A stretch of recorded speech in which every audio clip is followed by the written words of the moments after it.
各位观众、各位听众、各位网友、各位朋友，大家好，欢迎来到派 TV 频道。今天是2020年10月22号，星期四。纽约市的因新冠肺炎死亡的人数是23,944人，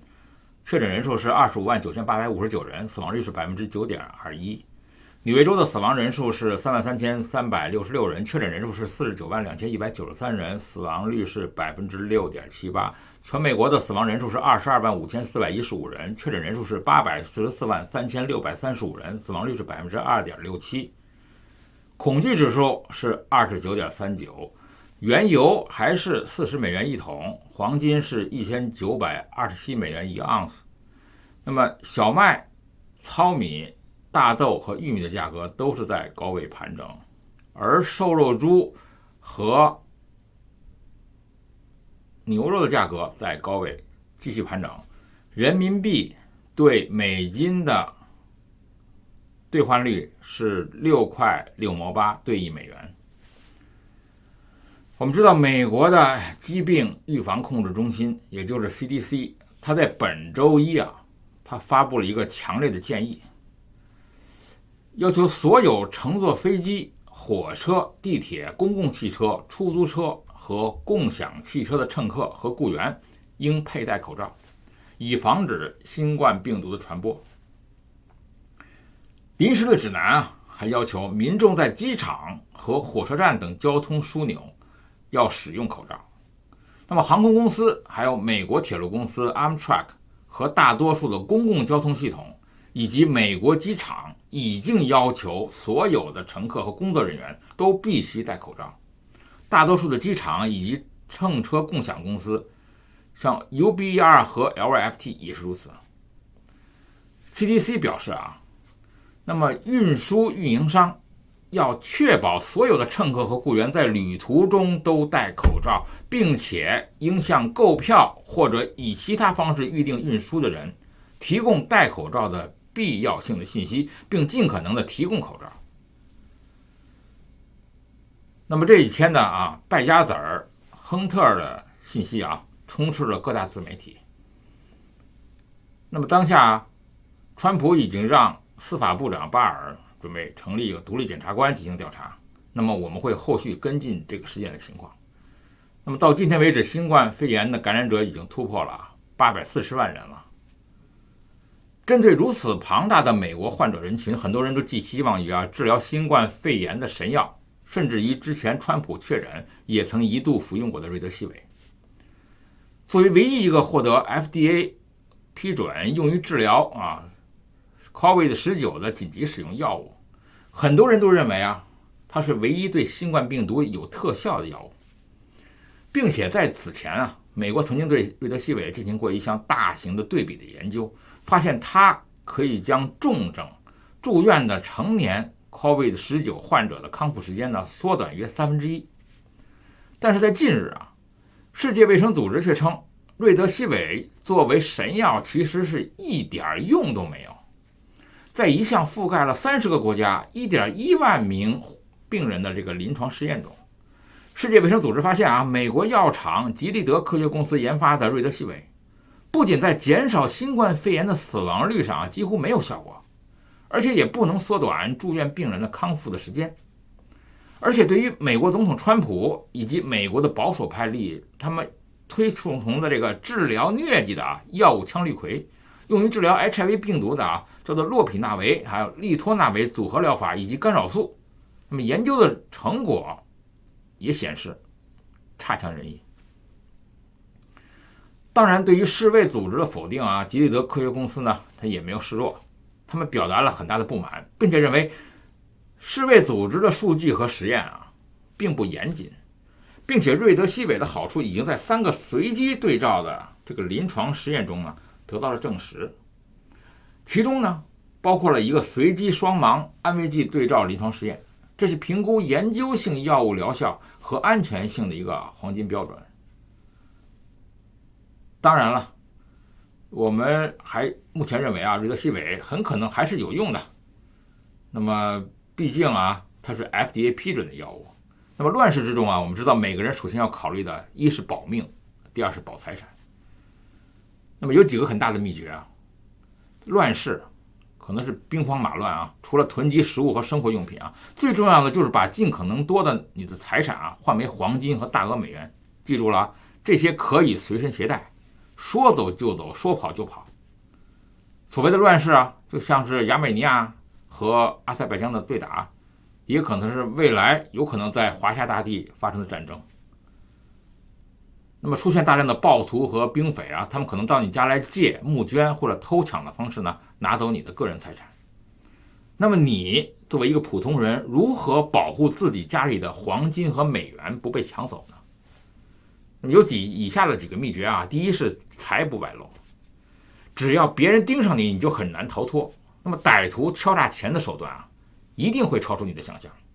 最可怕的是啊，你其实没那么多钱，但是别人以为你很富，那你就等着被威胁、被杀戮，甚至被绑架、酷刑来逼钱。所以正确的方式是啊，永远不要让别人知道你很有钱。你要做一个看起来榨不出油水的人。乱世呢，你要低调从简，你日常的表现、家里的装潢、各种物品的摆设都不能像太有钱的人。那么你家里摆放着看起来不值钱的家具，有一大堆舍不得扔的破烂旧货，床上刷的是各种各样的廉价的啊，这个石灰啊、漆啊，还有各种各样的廉价的这个木地板。那么你有一个破的彩电、破的电脑，你都堆在墙角舍不得扔。你的钱财呢，你藏在家里要遵守一个原则，就是你藏的地方他们找不到。第二点，不要放在保险箱里。有人问啊，要不要在家里放个保险箱来防盗呢？我们知道乱世放保险箱基本上是最愚蠢的，这等于就告诉别人说箱子里面有贵重东西。所以你的衣服、书、食物、电子零件之类呢，都要放在一个铁皮箱里，而且家里有类似几十个铁皮箱。那么小偷找起来很麻烦，强盗打开一看，里面各种的旧收音机、旧衣服之类的杂物，就会觉得你不大有钱。那么对于专业的小偷，普通的保险箱啊不难打开。那么暴力的强盗呢，他通常不学这门技艺，他会拿着刀子逼着你打开保险箱。如果你打不开保险箱或者忘了密码的话，那就是白刀子进红刀子出了。所以如果你一定要在家里放保险箱，里面就放一点点钱就好了，放一点点现金，放很小块的黄金，放一点点的美元的零钱，放一些首饰，甚至首饰可以是假的，不能太多，让他以为这就是你所有最值钱的宝贝。第三点，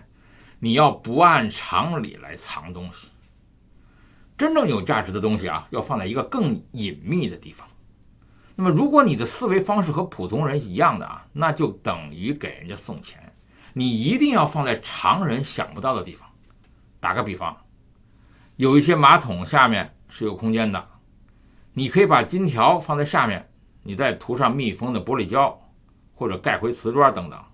那么再放马桶。那即使最聪明的小偷也想不到你把黄金藏在你家马桶下面。当然了，你所藏的部位一定要告诉你的家人，或者是有限的可以信赖的亲人。有些浴缸的下面呢，也有充裕的空间，可以存放很多物品，甚至浴缸的前面，浴缸靠近瓷砖墙的部分。你还可以搞一个中间空心的落地的立式的大沙袋，上面的空管内和下面的底座灌水、灌沙子的空间，可以存放无数的物品。没人到你家偷沙袋，你为了预防万一啊，你用水玻璃之类的无机胶混合沙子，把黄金裹在里面，即便他们砸开沙袋还有底座，也以为只是结块的沙子。如果你喜欢种花更好，也可以搞个大花盆，种上一棵桑树，那么花盆底下放几公斤黄金，那么桑树的根系发达，树根很快就会把黄金整个就裹在里面了。你要用锋利的刀才能把树根层层削断，才能拿到黄金。你也可以把黄金和美元放在真空包装的大米袋子里，买真空包装机呢，自己封严带口，小偷到你家也不会偷米。更想不到真空包装袋里面呢，竟然藏着黄金。当然饥饿的非常时期除外了，那时候一袋大米可以换一套房子。老一代穷苦出身的大妈们啊，喜欢保存很多的旧棉被，那么一捆捆的旧棉被啊，放在这个棉被的柜子里啊，打开某个棉被呢，撕开棉花，钱就藏在哪儿。也可以分散的藏在一些破旧的衣服的口袋里。如果被子和旧衣服够多，找起来麻烦，盗贼就会放弃。当然了，要注意防火啊。地板下、双层墙壁和天花板的夹层也可以放东西。那么这些地方啊，还有人喜欢啊，把这个美元啊一张张夹在旧书里面，然后一捆捆的旧书绳子捆扎扔在书架或者阁楼，让它落满了灰尘。这些书的名字可以叫做液压机械设计手册啦，可以叫做电子开关产品样本啦，也可以叫做电话黄页啦，还有词源什么的。总之啊，只要是普通人根本没兴趣翻阅的书就可以了。第4点啊，这是一个更高的一阶的技术啊，这是以上啊藏美元和黄金的办法，只能说是个初级的入门水平。在民国时期啊，当时的国民政府为了查禁民间私藏金银首饰，他们用金属探测器和探雷器差不多的东西来入户搜查，那些藏在地板下、衣柜夹层、天花板、砖墙夹层、埋在院子里、藏在花盆里的黄金，放在米缸里的黄金白银，都可以被金属探测器找到。那么如果你希望藏掉隐秘的话，那么以下有几个点子你可以参考一下啊。第一，自来水管，那么里面是可以藏黄金的啊，黄金的金条是很小的，你用自来水水管啊，比如到阳台啊装个水龙头，你用的就是最普通的啊镀锌铁管啊或者铜管，那么这种铁管里面呢是可以藏很多的金条的，水可以从缝隙流过，水管前面放一个截止阀，后面装一个水龙头，用起来呢就和普通自来水毫无区别。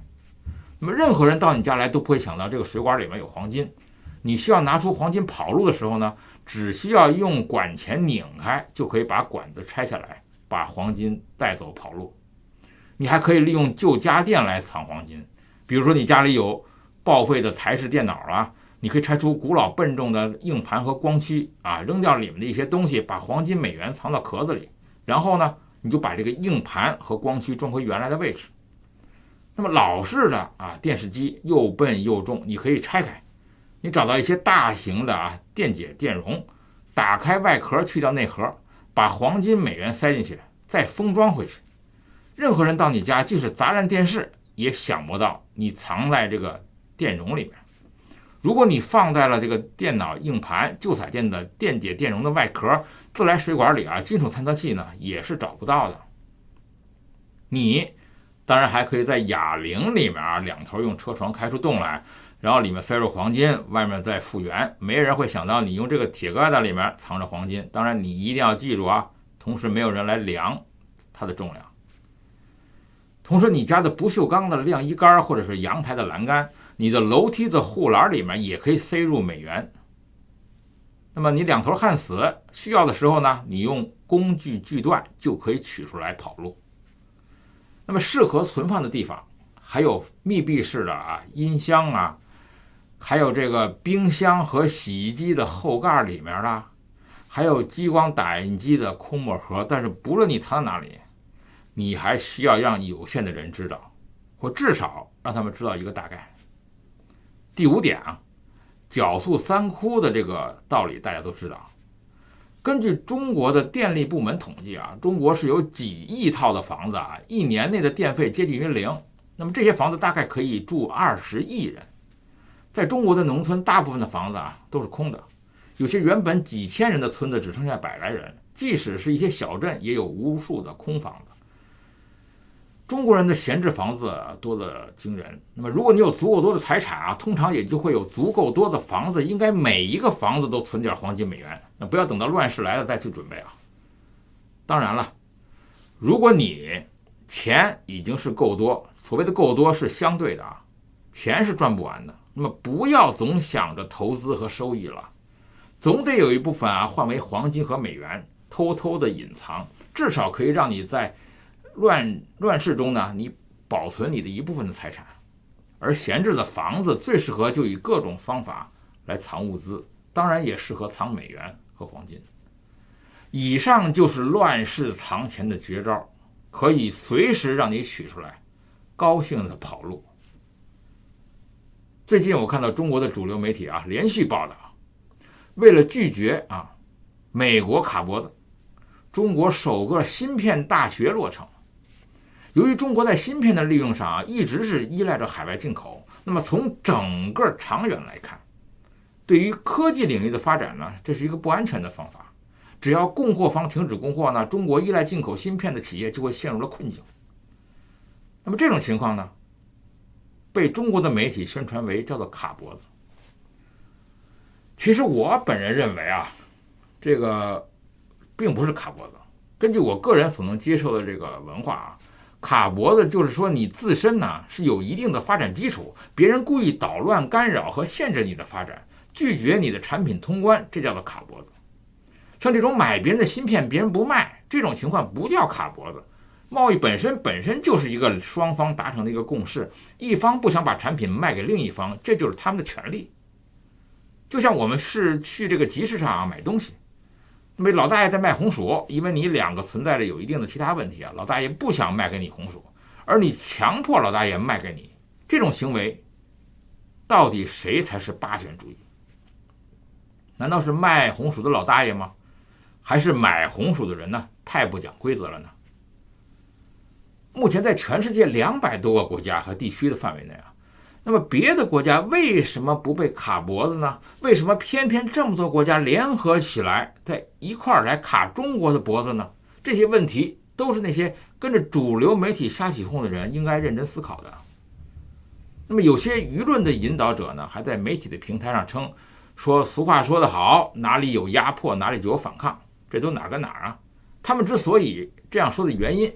就是想利用中国大众比较熟悉的俗话来反向引导中国大众的思维，让听着感觉好像很有道理一样。其实芯片的问题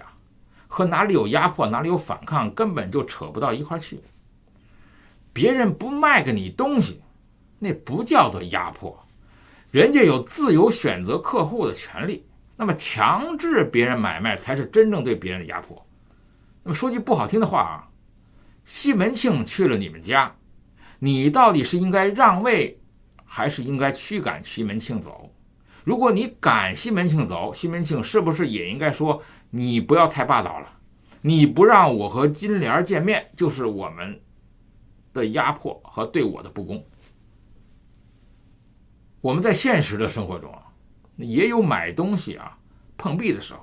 有的时候是因为价格，有的时候是因为质量，还有的时候呢纯粹就是因为买卖双方性格不对付，在交易中发生了矛盾。总之在没有买的东西之后，一次都没有因为别人不卖给我们东西呢而天天在家里生气的宣传卖方耍流氓。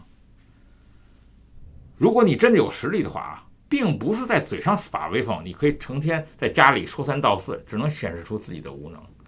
别人不卖给你东西有2种解决办法，要么就是自己不用，要么自己学会生产。那么根据目前人类的发展，芯片的利用是非常普及的。